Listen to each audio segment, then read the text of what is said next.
جو ہماری جو زرعی شعبہ ہے اس میں ہمیں بہت جلد اچھے نتائج مل سکتے ہیں اگر ہم اس میں کوئی ٹھوس اقدامات اٹھائیں.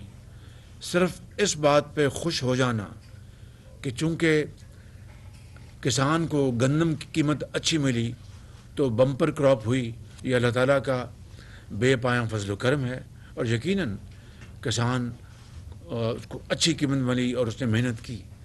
لیکن کیا ہم 75 سالوں میں ان ممالک کے مقابلے میں جن کی ان مدات میں ییلڈ دگنی ہو چکی ہے، دگنی سے بھی بڑھ چکی ہے، کیا ہم اس میں کوئی پیش رفت کی؟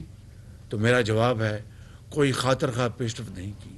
چاہے وہ گندم ہے، چاہے وہ گنا ہے، چاہے وہ کپاس ہے، اور درجہ بدرجہ جو دوسری ہماری، اور پھر ہماری جو scientific research and so on so forth. تو یہ وہ شعبے ہیں جن میں اگر ہم انویسٹ کریں گے، اور دیہی علاقوں میں جو قصبے ہیں وہاں پر یعنی زرعی اجناس پر مبنی ہم ویلیو ایڈڈ چین وہاں پر قائم کریں گے. اگر آپ کا آم جو ہے وہ جب گلنا سڑنا شروع ہوتا ہے تو اس کی اگر کلیکشن کا انتظام ہو، سٹوریج کا انتظام ہو، مشینری ہو، اس کو ویلیو ایڈڈ میں بدلنے کے لیے آم کا اچار بنائیں، آم کے جوس بنائیں and so on so forth. اسی طرح باقی فروٹ سبزیاں، تو اربوں ڈالر کی آپ کو اگلے سالوں میں اس میں ایکسپورٹس مل سکتی ہیں. اور دیہی علاقوں میں وہاں خوشحالی آئے گی. وہاں پر آج نوجوان جو FA BA کر گیا ہے اب وہ فصل اپنا کی بجائی اور کاٹنے میں اس کا کوئی انٹرسٹ نہیں ہے، وہ شہر آنا چاہتا ہے. اس کو اگر ہم اپرچونٹیز وہاں مہیا کریں گے، وہاں پر یہ وسائل دیں گے تو وہاں پر رہے گا، اپنے گھر کی خدمت کرے گا، ماں باپ کی بزنس چلائے گا. اور شہر میں جو مائیگریشن ہے اس میں بھی خاطر خواہ کمی آئے گی. میں تفصیل میں نہیں جا رہا، اس کے اوپر ہم نے بڑا کام کیا ہے، وہ فائنانس منسٹر آپ کو بتائیں گے. اسی طریقے سے IT کے شعبوں میں، ایکسپورٹس میں، اس میں ہمارے منسٹر آف کامرس ہیں، منسٹر IT ہیں، اور دوسرے منسٹر فائنانس اینڈ دوسرے جو ہمارے منسٹرز ہیں انہوں نے سب نے بڑی اس میں معاونت کی ہے. پھر اگلی بات اور جو آخری بات میں جو بطور ابتدائی کرنا چاہتا ہوں یہ ہے وہ جس سے کہ ہم اکانومی کو آگے بڑھائیں گے.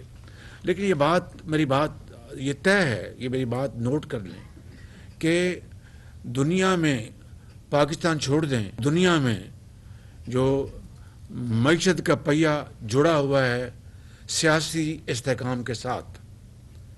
اگر ملک کسی بھی ملک میں چاہے وہ پاکستان ہو، کسی بھی ملک کے اگر سیاسی استحکام نہیں ہوگا تو وہاں پر معیشت ترقی تو دور کی بات ہے، تباہ ہو جائے گی. آپ 70 کی دہائی میں جب یورپ میں بڑے بڑے پروٹیسٹ ہوئے دیکھ لیجئے کہ ان کی اکانومیوں کا ان کی وہ جنازہ نکل گیا. اس طرح کی دنیا میں کئی عصر حاضر کی مثالیں موجود ہیں.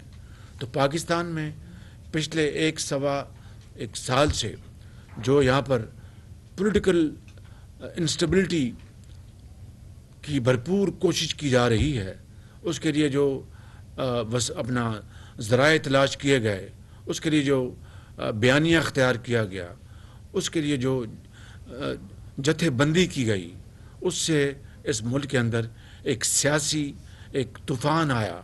ایک سیاسی ہلچل نہیں بلکہ ایک طوفان آیا، طوفان جس نے کہ معاش کے پہیے کو جام کر دیا. فورن ڈائریکٹ انویسٹمنٹ وہ آلموسٹ ختم ہو گئیں. ملک کے اندر جو سرمایہ کار ہیں وہ رک گئے، اور جو سندوں کے چمنیوں سے دھواں نکلنا بند ہو گیا.